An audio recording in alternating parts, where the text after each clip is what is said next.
செய்து எலெக்ஷனை ஒரு காரணமாக வச்சுட்டு உடனே போனீங்கன்னா புசியானது அப்படியே மொத்த அமௌண்ட்டு பார்த்து அள்ளிட்டு மிரண்டுரும். சிபிஐ ஆஃபீஸ்னா மிரண்டுருவாங்க. யாரா நீ சில்லறையை கூட விட்டு வைக்காம சேர்த்து வச்சிருக்க, பொறுக்கிருக்கியே, பூசணிக்காய் சில்லறையை கூட பொறுக்கிருக்கேன்ற அளவுக்கு மிரண்டு போயிடுவாங்க.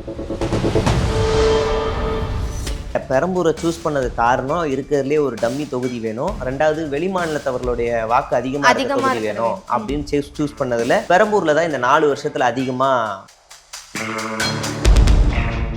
செத்த புணத்தெல்லாம் நோண்டி சர்வே எடுத்திருப்பாங்க போல. இல்லைன்னா மனநல காப்பகம், அப்படி இல்லை மல்லையர் பள்ளி, அடையாளம் தெரியாத பிணங்கள் வார்டுக்குள்ள போய் எடுத்துருக்கிறது, இப்படி எல்லா இடமும் தேடி பிணங்கள் எல்லாம் சர்வே எடுத்து விஜய் தான் வருவாருன்னு ஒரு சர்வே வெளியிட்டாங்க.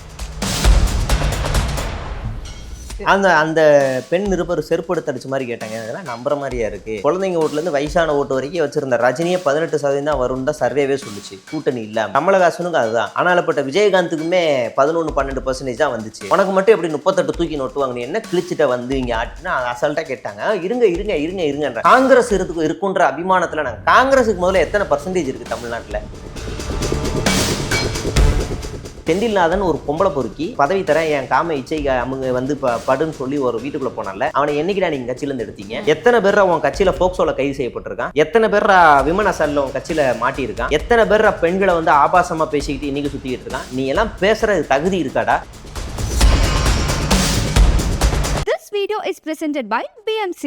Desktop and laptops for your office at wholesale price. All in one place. FT Politics நேயர்களுக்கு வணக்கம். இன்னைக்கு நம்ம கூட TN Tool சேகுவரா சார் இருக்காரு, அவரை வெல்கம் பண்ணிடுவோம். வணக்கம் சார். வணக்கம். எப்படி இருக்கீங்க சார்? நல்லா இருக்கீங்களா? நல்லா இருக்கு சிஸ்டர். பெரம்பூர்ல வந்துட்டு அவர் தான் நிக்க போறாருன்ற மாதிரி நியூஸ் ஒரு பக்கம் போயிட்டு இருக்கு.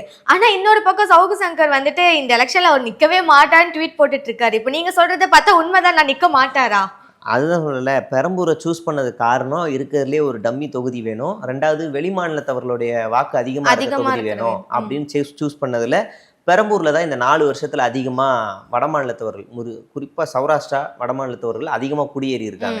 ஒரு பெரிய அப்பார்ட்மெண்ட் பின்னி மில்ல போனீங்கன்னா நீங்க பார்க்க முடியும். இந்த பின்னி மில் ஜமாலயா மில்கேண்டி வழியா போனீங்கன்னா பின்னி மில், அதுக்கப்புறம் அந்த பக்கம் கன்னிகாபுரம் கனெக்ட் பண்ற ரோட்ல இன்னொரு பெரிய அப்பார்ட்மெண்ட், கிட்டத்தட்ட ஒரு 1.5 லட்சம் ஓட்டு இருக்கும். அந்த ஓட்டெல்லாம் நம்ம வந்து பாஜகவோட தயவுல குறி வச்சு தூக்கிடலாம் அப்படின்னு பாஜக வாட்ஸ்அப் குரூப் வச்சிருக்கோம், கம்யூனிட்டி குரூப்.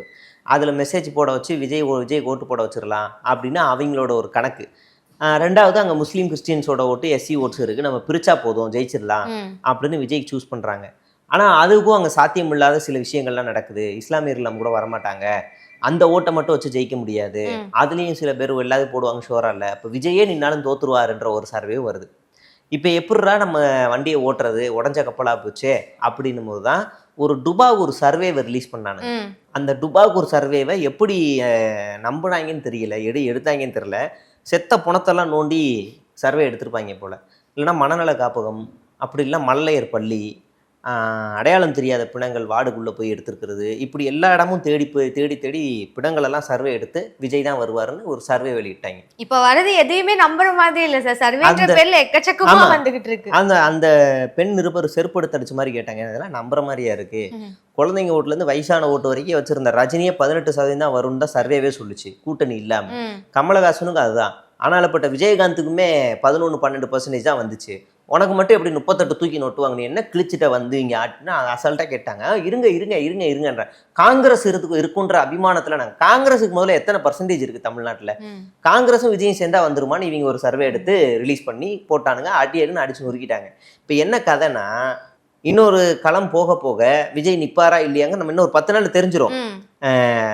அவரே நின்னாலும் தோத்துருவாருன்ற அளவுக்கு பீதி அடைஞ்சிட்டாங்க. இப்போ என்ன செய்யறதுன்னு தோக்க வேண்டாம், நிக்காம அப்படியே மரியாதையை காப்பாத்திக்கலாம் அப்படின்ற இதுல நம்ம 2031க்கு குறி வைப்போம், அப்படியே பெருசா வண்டியை ஓட்டிக்கிட்டே இருப்போம் அப்படின்னு ஜகா அடிக்கிற வேலையெல்லாம் இப்ப பாக்குறாங்க. ஏற்கனவே ஒரு எலெக்ஷன் அப்படிதான் 26ல தான் நிப்போம் அப்படின்ற மாதிரி விட்டாங்க. ஆமா, அப்ப ஏன் அவங்க நிக்கலன்னா, இப்ப சொல்றானுங்கல்ல களத்துல இல்லாதவங்களை பத்தி எல்லாம் பேச மாட்டோம்னு. ஏல வெண்ணம் 2024 களத்துல அவங்க தானே இருந்தாங்க, அப்ப இறங்கி நீ வந்து கிழிச்சு இது பண்ணிருக்க வேண்டியதானே? நீ தேர்தலில் நிக்கல, இருந்தாலும் களத்துல இருந்தவங்களை எதிர்த்து பேசியிருக்கலாம்ல. இல்லைன்னா நீ யாருக்கும் நீ என்ன ஸ்டாண்ட் எடுத்த? ஓரமா ஒதுங்கி நின்று இருக்க. உன் ஆளுங்கள்லாம் எந்த பக்கம் ஓட்டு போடுறோன்னு தெரியாம தவிச்சிருந்துருக்கானுங்க. நோட்டாக்கு போயிருக்கு. அவ்வளவு அயோக்கியத்தனமான ஒரு ஸ்பாய்லரா இருந்திருக்க தமிழ்நாட்டுக்கு. நீ ஒட்டுண்ணியா இருந்திருக்க. இப்ப இந்த தேர்தலில் வந்து பாஜக சீன்லயே இல்லைன்னு சொல்லிட்டு அந்த சீன்ல போய் நீ கூட்டணி வைக்கிறதுக்கு பேச்சுவார்த்தை நடத்துற. எவ்வளவு பெரிய திருட்டு பயலா இருப்பானுங்க பாருங்க. பாஜக இல்லை சீன்லேயே இல்லைங்கிறானுங்க. அவங்ககிட்ட போய் பேச்சுவார்த்தையும் நடத்துகிறாங்க. அவங்க தான் இவங்களை கூப்பிட்டு வச்சு ஊக்கடிக்கிறாங்க. ஜெயநாயகன் படம் ரிலீஸ் பண்ண விடாம, அப்புறம் சிபிஐ விசாரணையில் கூப்பிட்டு வச்சு உட்காருறது, எல்லா வேலையும் பார்க்குறாங்க. கேட்டால் அவன் சீன்லே இல்லைன்றது. சீன்லே இல்லை, எப்பறம் சீன்லே இல்லாமல் இருப்பான் அப்படின்னு பேசுறது. இப்போ விஜயே நின்னாலும் தோத்துருவான்ற கதை தான். மற்ற 10, 15, 20 பேர் தான் மொத்தமே இருக்காங்க. அதிகபட்சமாக ஒரு 30 வேட்பாளர் தான் இருக்காங்க கட்சிக்குள்ள, அவ்வளோதான். மீதி எல்லாரும் செலவு பண்ணாத ஆளுங்களா இருக்கான். எங்க இன்னும் ஒரு 10 நாளில் இன்னொரு மீதி 234 தொகுதிக்கு வேட்பாளர் அறிவிக்க சொல்லுங்க. இருந்தா அறிவிப்போம்ல. இல்ல, வேட்பாளர் இல்ல, முட்டி மோதி 70 தேட்டுறானுங்க. அந்த 70ல் 20 பேரை காலில் விழுவாத குறையா தயவு செய்து நில்றா. ஏங்க நான் கடன் ஆயிடுவேங்க, அது பார்த்துக்கலாம்டா, நாங்க நிக்கிறோம், தயவு செய்து நில்றா, கெஞ்சி கூத்தாடி 70 பேரை தயார் பண்றாங்க. அப்பவும் 70 தான். விஜய் அப்படின்னாலே ஒரு ஃப்ரேம் செட் பண்ணி வச்சிருக்காங்க. அப்பா விஜய்க்கு இல்லாத கூட்டம் இல்ல, அவர் வந்துட்டு இன்னும் இவ்வளவு ஓட் பர்சன்ட். ஆனா வேட்பாளர் கூட கிடைக்காத ஒரு நிலையில தான் அந்த கட்சி இருக்குன்றத புரிஞ்சுக்காத மனநிலையில தானே இருக்காங்க எல்லாரும். ஆமா, இது ஒரு MLM கம்பெனி. நீங்க வந்து மேல இருக்கவங்கள்ட்ட ஒரு 10,000 ரூபா கட்டினீங்கன்னா கீழே இருக்கவங்கள்ட்ட 20,000 ரூபா சம்பாதிக்கலாம். புசியானந்துக்கு 3 சி கொடுத்தீங்கன்னா கீழே இருந்து ஒரு 5 சி வாங்கிக்கலாம். ஆனால் அந்த 5 சீலையும் அவர் ஒரு சி வாங்கிடுவார். ஒரு சி நமக்கு லாபம், 4 சி வாங்கிக்கலாம். ஒரு MLM கம்பெனி. இப்படி இந்த MLM கம்பெனியில் பதவிக்கு ஏற்கனவே எல்லாரும் காசை கொடுத்து செலவு பண்ணிட்டான். என்னடா மறுபடியும் தேர்தலுக்கு செலவு பண்ண சொல்றீங்கன்னு கேட்குறான். தேர்தலுக்குலாம் கட்சி தானே செலவு பண்ணும் அப்படின்னு வித்தியாசமாக கேட்குறான். இல்லடா நீங்க தானே சொல்லணும். அப்போனா எனக்கு சீட்டு வேணாம், எனக்கு பதவி போதும், அதை வச்சே நான் நல்லா சம்பாரிச்சுக்கிறேன், எப்படியும் அதில் தான் நான் தோக்க தான் போகிறேன், அது எதுக்கு நான் செலவு பண்ணணும்னு ஓப்பனாக சொல்லிட்டு வெளியே வந்துட்டான். யார்கிட்டையும் இப்போ காசு இல்லை, நான் செலவு பண்ணி கடனாகிறதுக்கு நான் ஒன்றும் பைத்தியக்காரன் இல்லைப்பா அப்படின்ட்டு ஒதுங்கிட்டானுங்க. அண்ணன் இப்போ தனியாக நிற்கிறாரு, ஆள் இல்லை, என்ன செய்யறதுன்னு தெரியாமல் கூட்டணிங்க எவனா வருவானா. அப்போ தான் நம்ம தரித்திரம் பிடிச்ச மூதேவி முன்னாடி வருவார். அதை வருச்சுன்னா அவர் வராரு, இவர் வராரு, அவர் கூட்டு வராரு, இவர் மட்டும் வரல, அவரை கூட்டு வராருன்னு என்னென்னமோ சொன்னீங்களேடா நாசமாக போனவனுங்களா. உங்களை நம்பி நான் அரசியல் கட்சிக்கு வந்தேன், அதுக்கு 4-5 ஹீரோயினை போட்டிருந்தா கூட, அவங்க பின்னாடி ஒரு 4-5 பேர் வந்திருந்தா கூட நான் ஏதோ ஒரு மாஸ்க் காட்டியிருந்திருப்பேன். தரித்திரம் பிடிச்ச மாதிரி மொட்டை பயிலுக்கெல்லாம் கூட வச்சுக்கிட்டு நான் இன்னைக்கு நக்கிட்டு இருக்கேன் பத்தியா, என் செருப்படுத்த அடிக்கணும்னு புலம்புறாரு விஜய். புலம்பிக்கிட்டு இருக்காரு பாவம். 70 சீட்டுக்கு தான் ஆள் இருக்கு. சார் நடக்கிறதுலாம் பார்த்தா விஜய் சுத்தி இருக்க எல்லாரும் ஒரு பிளானோட தான் இருக்காங்க போல. விஜய் அவனுக்கு அவன் சீட்டை காப்பாத்திக்கிட்டா போதும். அண்ணன் ராஜ்மோகனுக்கு அந்த ஆங்கரிங் மைக்கை விட்டு கொடுக்க கூடாது.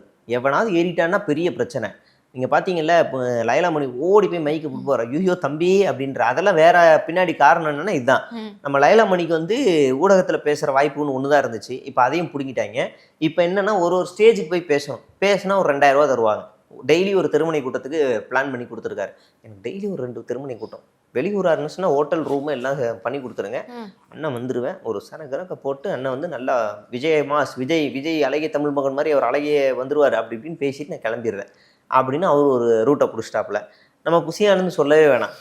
யாரா இப்போ என்னடா யாருக்குடா பதவி எக்ஸ்பயர் ஆகுது, எவனாவது ஒன்றிய செயலாளர், மாவட்ட துணை தலைவர் இன்னும் ஒரு 6 மாதம் தான் பதவியில் வச்சுருப்பாங்க. தலைவரே எங்கள் மாவட்டத்தில் வந்து துணைத் தலைவர் பதவியும் பொருளாளர் பதவியும் 6 மாதம் ஆச்சு தலைவரே, சரி அவனை கட்சி விட்டு தூக்கிட்டு வேற எவனுக்கு காசை வாங்கிட்டு அவனுக்கு கொடுத்துட்டு எனக்கு கமிஷனை கொடுத்து விடு அப்படின்னு இவர் வாங்கிடுவார். எனக்கு தெரிஞ்சு தமிழ்நாட்டிலேயே அதிக அளவில் இந்த 2-3 வருஷத்தில் சம்பாரிச்சு புசியானது தான். அதிக அளவில் சம்பாரிச்சு புசியானது தான். இடி சிபிஐலாம் வந்து நீங்கள் லைட்டாக அப்படி புசியானது பக்கம் போனீங்கன்னா நீங்கள் போய் முன்னாடி நின்னாலே போதும், அண்ணன் வேற ஒன்றுமே இல்லை, அப்படியே பிபி சுகர் ஏறி அண்ணன் எல்லாமே இந்த இதுக்குள்ளதாங்க வச்சிருக்கேன்னு போட்டு விட்டுருவாரு. அதனால நீங்கள் தயவு செய்து எலெக்ஷனை ஒரு காரணமாக வச்சுட்டு உடனே போனீங்கன்னா புசியானது அப்படியே மொத்த அமௌண்ட்டு பார்த்து அள்ளிட்டு மிரண்டுரும். சிபிஐ ஆஃபீஸ்னா மிரண்டுருவாங்க. யாரா நீ சில்லறையை கூட விட்டு வைக்காம சேர்த்து வச்சிருக்க, பொறுக்கிருக்கியே, பூசணிக்காய் சில்லறையை கூட பொறுக்கிருக்கேன்ற அளவுக்கு மிரண்டு போயிடுவாங்க. அப்படி ஆள் வந்து உள்ள பதுக்கி வச்சுட்டு எல்லாம் பண்ணிக்கிட்டு இருக்காரு. இப்போ எல்லாருமே தனக்கு தானே விஜயா வாழ்ந்துகிட்டு இருக்காங்க. நம்ம ராவுத்தர், அப்புறம் ஃபெலிக்ஸு, ராஜ்மோகன், எல்லாரும் தனக்கு நான் ஒரு விஜய், நான் ஒரு விஜய்னு எல்லாரும் அப்படி வாழ்ந்துக்கிட்டு இருக்காங்க. ஆனால் விஜய்னா மட்டும் நான் ஒரு எம்ஜிஆர் அப்படியே அவர் தனியாக வாழ்ந்துக்கிட்டு இருக்காரு. அப்போ விஜய் எங்கே? விஜய் இல்லை, விஜய் முடிஞ்சது. விஜய் தனியாக வேற ஒருத்தர் கூட வாழ்ந்துட்டு இருக்காரு, அது வேற. பட் இது வந்து இப்படி இருக்காரு. யாருமே அங்கே என்ன நடக்குதுன்னு யாருக்கும் தெரியாது. சார் இதை பற்றி பேசிட்டீங்க, இதையும் பேசியே ஆகணும். இன்னைக்கு ஒரு விஷயம் நடந்திருக்கு. எலெக்ஷன் முடிஞ்சதுமே த்ரிஷாவும் விஜயும் கல்யாணம் பண்ணிக்க போறாங்கன்ற மாதிரி ஒரு நியூஸ் போட்டிருந்தாங்க. அதுக்கு த்ரிஷா அவங்க அம்மா போய் லைக் வேற போட்டிருக்காங்க. இதை எப்படி பாக்குறீங்க? இல்லை, அது அவங்க தனிப்பட்ட விருப்பம். நம்ம என்னன்னா சட்டப்படி பார்த்தோம்னா அஃபீஷியலாக டிவோர்ஸ் கொடுத்துடணும். ஒரு பெண் பாதிக்கப்பட்டு புகார் கொடுத்துருக்காங்க. அஃபீஷியலாக அவங்க வந்து அஃபீஷியலாக தான் கேட்குறாங்க, நான் உங்க கூட வாழணும், எனக்கு டிவோர்ஸ் வேணான்னுலாம் கேட்கல. அப்போ அந்த அந்த கர்மாந்திரத்தை கொடுத்து தொலைய வேண்டியதானே. உனக்கு எதுக்கு நீயும் வாழாமல் அவங்களையும் கஷ்டப்படுத்திக்கிட்டு எதுக்கு இந்த மாதிரி பண்ணிருக்கணும்? சட்டப்படி என்னவோ அதை நீங்கள் செஞ்சு கொடுத்துட்டு நீங்கள் பாட்டுக்கு ஒதுங்கி நீங்கள் என்ன வேணாலும் பண்ணிக்கலாம். உங்களுக்கு அடுத்த திருமணம் இல்லை நீங்கள் எப்படி வேணாலும் இருந்துக்கலாம். அது உங்களுடைய பர்சனல், அது நாங்கள் தலையிட முடியாது. ஆனால் இந்திய அரசியலமைப்பு சட்டப்படி ஒருத்தரை நீ ஏமாற்றக்கூடாது. முறையாக அவர்களுக்கு கொடுக்க வேண்டியதெல்லாம் நீ கொடுத்துட்டு அனுப்பிட்டு நீதிமன்றம் ஒன்று சொல்லும் ஜீவானம்சம் கொடுக்கணுமா வேணாமான்னு, அதையும் கேட்டுக்கணும். கேட்டுட்டு அதுக்கப்புறமா நீங்கள் என்ன வேணா பண்ணணும். அதை நம்ம தலையிட முடியாது. லைக் போடுறாங்க, ஷேர் போடுறாங்க, அதெல்லாம் நம்ம தலையிட முடியாது. இதில் இந்த எப்போவும் ஸ்டாண்ட் வித் விக்டிம்ஸ் தான், எப்போவுமே ஸ்டாண்ட் வித் விக்டிம்ஸ் தான். நேற்று கூட ஒரு இடது சிந்தனையில் ஒரு ஆள் வந்து பாலியல் புகாரில் மாட்டினார். இப்போ நம்ம ஸ்டாண்ட் வித் விக்டிம்ஸ் தான். சிபிஐ கட்சி வந்து உடனடியாக அந்த நபர் மீது நடவடிக்கை எடுக்குது. அந்த பெண் வந்து மெயில் கொடுக்குறாங்க, அடுத்த நாள் விசாரிக்கிறாங்க கட்சி. அன்னைக்கே புகார் கொடுத்ததை கட்சியிலேருந்து அவரை எடுக்கிறாங்க. ரெண்டாவது காவல்துறை விசாரணைக்கும் அதை பரிந்துரை செய்கிறாங்க. இதுதான் கம்யூனிஸ்ட் கட்சி, இதுதான் கம்யூனிஸ்ட் கட்சி. அந்த நபர் எவ்வளோ பெரிய ஆளாக வேணாலும் இருந்து போட்டோம், அதை பற்றி எங்களுக்கு கவலை கிடையாது. இதுதான் கம்யூனிஸ்ட் கட்சி. யாராக இருந்தாலும் சரி, பாதிக்கப்பட்ட ஒரு பக்கம் நிற்கிறதா கம்யூனிஸ்ட் கட்சி. இப்போ நாம் என்ன கேட்குறோம், ஏன்டா நீங்கள்லாம் நேற்று அவரை பற்றி பேசிகிட்டு இருக்கீங்களேடா, செந்தில்நாதன் ஒரு பொம்பளை பொறுக்கி பதவிக்கு எங்கள் பதவி தரேன் என் காம இச்சை அவங்க வந்து படுன்னு சொல்லி ஒரு வீட்டுக்குள்ளே போனால, அவனை என்னைக்கிடா நீங்கள் கட்சியிலேருந்து எடுத்தீங்க? எத்தனை பேர் உன் கட்சியில் ஃபோக்சோவில் கைது செய்யப்பட்டிருக்கான்? எத்தனை பேர் விமன் அசால்ட்டில் உன் கட்சியில் மாட்டியிருக்கான்? எத்தனை பேர் பெண்களை வந்து ஆபாசமாக பேசிக்கிட்டு இன்றைக்கி சுற்றிக்கிட்டு இருக்கான்? நீ எல்லாம் பேசுகிற தகுதி இருக்காடா? டேய், ஒரே நபர் கம்ப்ளைண்ட் வந்துச்சு, அவர்கிட்ட மறுப்பு என்ன ஏது விளக்கெல்லாம் எதுவும் கேட்கல. வந்துச்சா ஓகே, நாங்கள் தூக்குறோம், நாளைக்கே காவல் நிலையம் சட்டப்படி நடவடிக்கை. இதுதான் கம்யூனிஸ்ட் கட்சி, இதுதான் இடது சிந்தனை. இந்த சிந்தனை ஒரு துளி கூட இல்லாதவனுங்க தான் இந்த விஜய் கூட்டம். இவனுங்க வந்து நம்மகிட்ட வந்து பேச வரானுங்க. ஏன்னா தலைவனே அப்படி தானே இருக்கான், விமன் அசால்ட்டில் தானே இருக்கான். அப்படின்னும் போது இவங்ககிட்ட அந்த மாற்றம்லாம் எதிர்பார்க்க முடியாது. நாம என்றைக்குமே ஸ்டாண்ட் வித் விக்டிம்ஸ் தான். பாதிக்கப்பட்டவர்களுடன் மட்டும்தான் என்றும் இருப்போம். அதில் எந்த மாற்று கருத்தும் கிடையாது. சார், கூட இருக்கவங்க எல்லாருமே ஒரு மாதிரி தான் இருக்காங்க. நீங்க சொன்ன மாதிரி உஷா ஆனந்த் அவர் வந்துட்டு அவரோட பண செல்வாக்கு அதிகமாக்கிட்டே இருக்காருன்னா, இன்னொரு பக்கம் ஆதவ் அர்ஜுன் அவர் வந்துட்டு ஒரு போஸ்ட் போட்டிருந்தாரு. என்ன போட்டிருந்தாருன்னா, உன் கூட இருந்து செய்யப்படும் செயல் வந்துட்டு பயங்கரமா இருக்கும்ன்ற மாதிரி போட்டிருந்தாரு. எல்லாம் இப்ப என்ன விமர்சனம் வைக்க ஆரம்பிச்சிட்டாங்கன்னா, இதுக்கு மேல என்ன பயங்கரமா செய்ய போறீங்க அப்படின்ற மாதிரி கேட்குறாங்க. உங்களோட பதில்? அதான் சொன்னல, தரதனம் பிடிச்ச மூதேவி வந்து என்ன பண்ண போறாருன்னா, இந்த எலெக்ஷனுக்கு முன்னாடியே ஏதாவது செஞ்சு இந்த கடைசி நேரத்தில் வேட்புமனு தாக்கல் வந்து அந்த பரிசீலனை பண்ணி இந்த வேட்புமனு தாக்கலை வந்து கேன்சல் பண்ணுவாங்கல்ல, அந்த மாதிரி விஜயிலிருந்து ஒட்டுமொத்த கூட்டத்தையும் கேன்சல் பண்ண வைக்க போறாருன்னு நினைக்கிறேன். இவர் வேற அவசரப்பட்டு படம்லாம் நடிக்க போறது இல்ல, முழுக்க அதெல்லாம் போயிருவாருங்க. சும்மா சீன் அதெல்லாம் போயிருவாப்புல ஆளு. அப்படியே சும்மா ஒரு பேருக்கு ஒரு கெஸ்ட் ரோல் பண்ணுவாப்புல. அதுக்கப்புறம் ஆகா தலைவா உன்னை திரையில பார்த்தது ரொம்ப சந்தோஷமா இருக்கு, மீண்டும் வா திரைக்கு, நீ இல்லாத திரையுலகம் தரையுலகமாக மாறி போயிருக்குன்னு வாயா அப்படின்னு சும்மா விட்ட கிளப்பி போட்டு போயிடுவாங்க. அதெல்லாம் இவங்களுக்கு இந்த ஆளு நல்லா கிழக்கு சாப்பிட்டுக்கிட்டு இருக்கும் போதே இந்த ஆள் இவங்க வந்து அண்ணா தண்ணி குடிங்கண்ணா அப்படின்னாங்க. இந்த ஆள் குப்புறப்பட்டு தூங்கும் போதே அண்ணா நல்லா தூங்குங்கண்ணா அப்படின்வானுங்க. அதனால இவங்க எப்படி கூட்டுருவானுங்க. இவரை பத்திலாம் நம்ம யாரும் கவலைப்பட வேணாம். சினிமாக்கெல்லாம் வரமாட்டாரு, பாவமா இருக்கு அண்ணா சொல்லிட்டாரு அப்படிலாம் கவலைப்படாதீங்க. அதெல்லாம் நிறைய வந்துருவாரு. அதெல்லாம் அப்போ இந்த ஆள் எலெக்ஷனில் எனக்கு தெரிஞ்சு சொல்லணுன்னா பல தொகுதிகளில் 5000-10,000 ஓட்டு தான் வரும். டெபாசிட்டு கூட கீழே இருக்கும். நீங்கள் ஒத்த ஓட்டு தாவேக்கா தான் அடுத்து இடத்த பிடிக்கும், அப்படி தான் வரும். டெபாசிட்டுக்கு போராடிட்டு இருப்பாங்க.